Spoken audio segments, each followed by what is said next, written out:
वहीं दिल्ली के मुनीरका इलाके में जेएनयू के लेफ्ट समर्थक छात्र किसान आंदोलन के समर्थन में पर्चा बांटने निकले थे, लेकिन गांव के लोगों ने छात्रों को भगा दिया। वहां पर स्थानीय लोगों ने छात्रों का विरोध करना शुरू कर दिया और जितने भी छात्र थे उनको गांव से बाहर निकालकर जेएनयू के गेट तक पहुंचा दिया। दरअसल पूरा मामला किसान आंदोलन के समर्थन को लेकर था। जेएनयू का आयसा छात्र संघ किसान समर्थन के लिए एक पद यात्रा निकाल रहा था। ये पद यात्रा मुनीरका में होनी थी। जेएनयू कैंपस से दर्जनों छात्र हाथों में पर्चा लेकर मुनीरका गांव पहुंचे, लेकिन स्थानीय लोग और कुछ बीजेपी के लोगों ने इसका विरोध किया। छात्रों की तरफ से बांटे जा रहे पर्चों को फाड़कर हवा में लहराया और जला दिया। वहीं भारत माता की जय के साथ साथ टुकड़े टुकड़े गैंग को वापस जाओ के नारे भी लगाए गए। तो गांव के लोगों का कहना है कि ये लोग बिना किसी परमिशन के गांव में आए थे और इन लोगों के आने की वजह से गांव का माहौल खराब हो जाता है। बताते चले कि शुरू से ही लेफ्ट समर्थक छात्र किसान आंदोलन के पक्ष में हैं और सरकार के विरोध में खड़े हैं। बीते दिनों भी ये इस तरह के कार्यक्रम जगह जगह करते हुए नजर आए, लेकिन इस बार मुनीरका में कार्यक्रम नहीं कर पाए।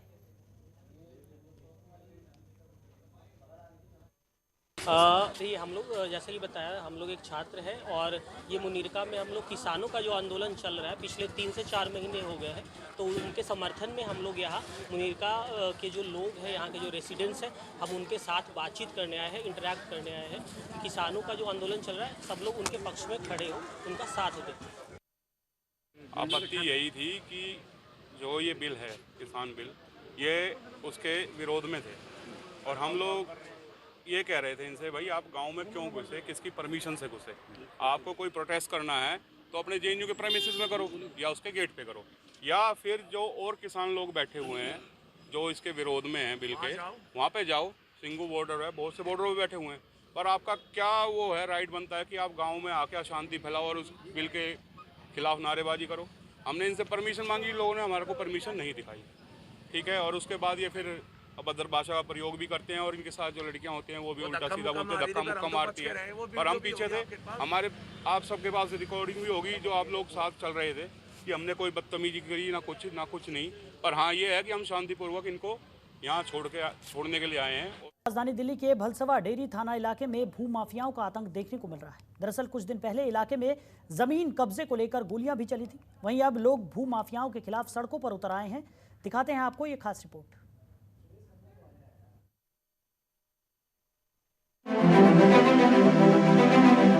दिल्ली के मुकुंदपुर और भलसवा इलाके में इन दिनों जमीन कब्जा खुलेआम किया जा रहा है। यहाँ जमीन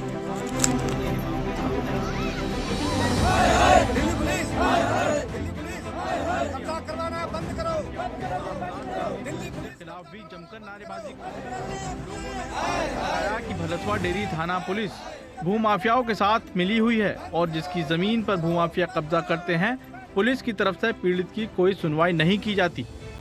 3 बीघा जमीन है इसमें और 2012 का हम ले रखे हैं और हम जाते हैं तो हमारा कागज भी ले लिए और सुबह से रात तक हमको बिठा के रखा जाता है।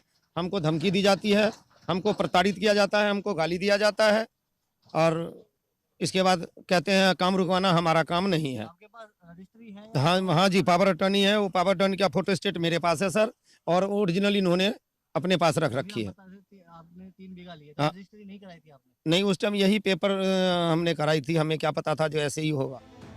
दरअसल भलसवा डेरी इलाके के मुकुंदपुर में 3 दिन पहले जमीन विवाद को लेकर जमकर हंगामा हुआ था। 2 गुटों में हुए झगड़ों के दौरान कई राउंड गोलियां भी चलाई गई थीं, जिसके बाद से इलाके में खौफ का माहौल बना हुआ है और लोगों को ये डर भी सता रहा है कि जहां पर भी जमीन खाली है वहां लगातार कब्जा किया जा रहा है और जो जमीन मालिक इसका विरोध करता है उस पर हमला कर दिया जाता है। इस बाबत जब पीड़ित जमीन मालिक पुलिस में शिकायत करता है तो उसके लिए कोई भी कार्रवाई नहीं की जाती। सर, ये जमीन हमने राम आशीष जी से ली थी, राम आशीष जी ने डॉक्टर मुकर्मी से ली थी। अब इसमें बीच में तीसरा बंदा इसमें काम कराता है, वो कहता है भाई जमीन हमारी है, हमने डॉक्टर मुकर्मी से खरीदी है। उसका नाम है इशरत का भांजा अली क्या नाम है, अली पुलिस उसका। और मैं आके काम रुकवाता हूँ तो साफ धमकी देता है कि भाई यहाँ मत, जमीन पे दिखा मत दियो, नहीं जान से मार दूंगा। पुलिस का क्या रवैया है अभी? पुलिस का उस दिन हम लोग थाने बैठे, सुबह से शाम हो गई जी, और कोई कार्रवाई नहीं। उन्होंने हमारे जो मेन कागज थे वो जब्त करने के बाद, FLC के भेजने के बाद, उन्होंने अभी तक कोई कार्रवाई नहीं बताई। और आज दिनांक 4 तारीख को लगातार इस पे काम चल ही रहा है, काम बंद नहीं किया उन्होंने।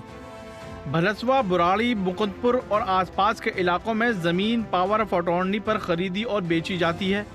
यही वजह है कि भूमाफिया आसानी से फर्जी दस्तावेज बनवाकर जमीन को कब्जा कर लेते हैं और जो लोग अपनी गाड़ी कमाई लगाकर जमीन खरीदते हैं उन्हें कई बार भूमाफियाओं का सामना करना पड़ता है। ऐसे में लोग प्रशासन से इंसाफ और मदद की गुहार लगा रहे हैं। इलाके में जो भूमाफिया हैं वो इतने सक्रिय हैं कि किसी की भी जमीन पर जबरन कब्जा कर लेते हैं। साथ ही आपको बता दें यहाँ सबसे बड़ी लापरवाही एक ये भी देखने को मिल रही है, यदि कोई जमीन लेता है तो पावर ऑफ अटॉर्नी पे ले जाती है, उसी पर ही लिखा पढ़ी की जाती है। यहाँ पर रजिस्ट्री नहीं है।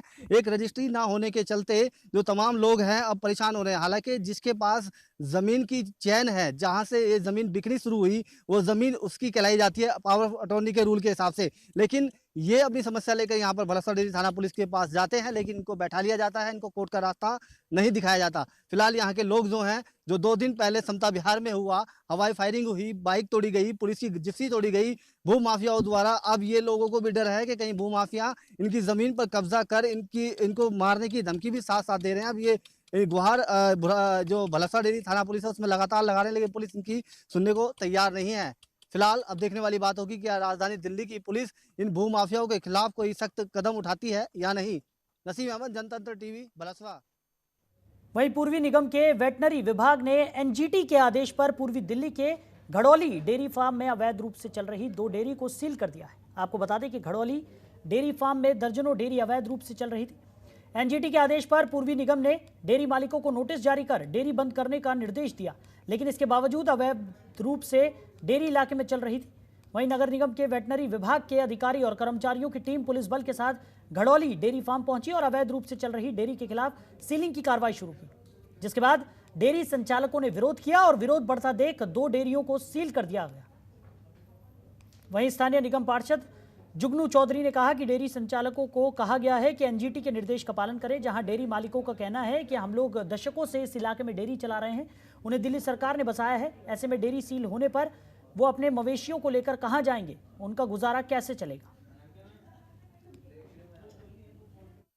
आज सुबह ही हुई 10:30-11 बजे के करीब। नोटिस तो दे गए थे 4-5 दिन पहले, लेकिन सिर्फ 2 ही डेयरी सील करके गए हैं और तो किसी की नहीं करके गए, सिर्फ हमारी करके गए हैं। नोटिस में क्या कुछ था? नोटिस में यही था कि क्या कहते हैं 1 हफ्ते के अंदर अंदर वो डेयरी अपनी खत्म कर दो। अच्छा, अब ये नहीं पता था कि वो आज ही आ जाएंगे इसी टाइम।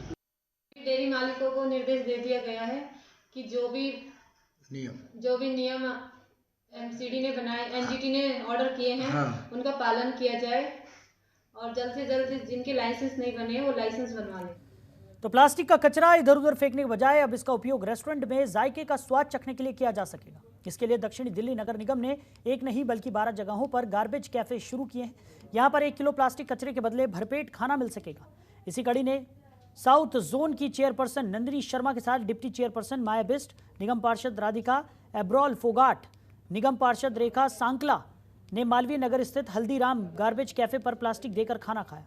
निगम पार्षदों ने कहा कि अब सिंगल यूज प्लास्टिक भी रिसाइकिल होगा।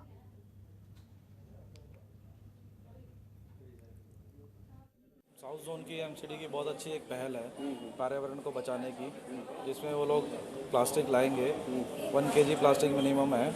उसके बाद हम जो फूड होता है हमको 1 मील दी जाएगी उसमें, और वो पैक करा के भी 1 मील ले जा सकते हैं। जो भी डबल लेयर प्लास्टिक है जो रिसाइकलिंग हो सकता है, जिस प्लास्टिक को हम लोग यूज़ कर सकते हैं दोबारा से। अभी हम लोगों के पास एक एनजीओ आई थी जो प्लास्टिक के बेंचेस बना के दे रही है, और मतलब उस प्लास्टिक को जो बेकार पड़ा प्लास्टिक है जगह जगह पर बिखरा रहता है, उस प्लास्टिक को हम लोग यूज़ कर सकते हैं, उससे हम लोग बहुत सारे आइटम्स बना सकते हैं। तो यही एक मुहिम चलाई है। हल्दीराम का बहुत बहुत धन्यवाद करेंगे जिन्होंने इस मुहिम का हिस्सा बनाया। जैसे प्लास्टिक हम लेकर आए तो ये एक बहुत अच्छी मुहिम चलाई है। इससे क्या होगा कि साफ़ सफाई में भी बहुत हमें एक वो मिलेगी, मतलब साफ़ सफाई भी ढंग की रहेगी। और जैसे कोई जो गरीब आदमी है तो वो भी अगर प्लास्टिक इधर उधर फेंकते हैं तो वो लोग भी वहाँ इधर उधर उसको ना फेंक करके इकट्ठी करके, और वो भी चाहेगा कि वो यहाँ पर आए और उसको जैसे खाना मिल रहा है तो वो भी यहाँ पर आकर खाना ज़रूर चाहेगा। आज प्रधानमंत्री जी का जो एक सपना है कि भारत सिंगल यूज़ प्लास्टिक से मुक्त हो, उसके तहत और स्वच्छता सर्वेक्षण भी चल रहा है।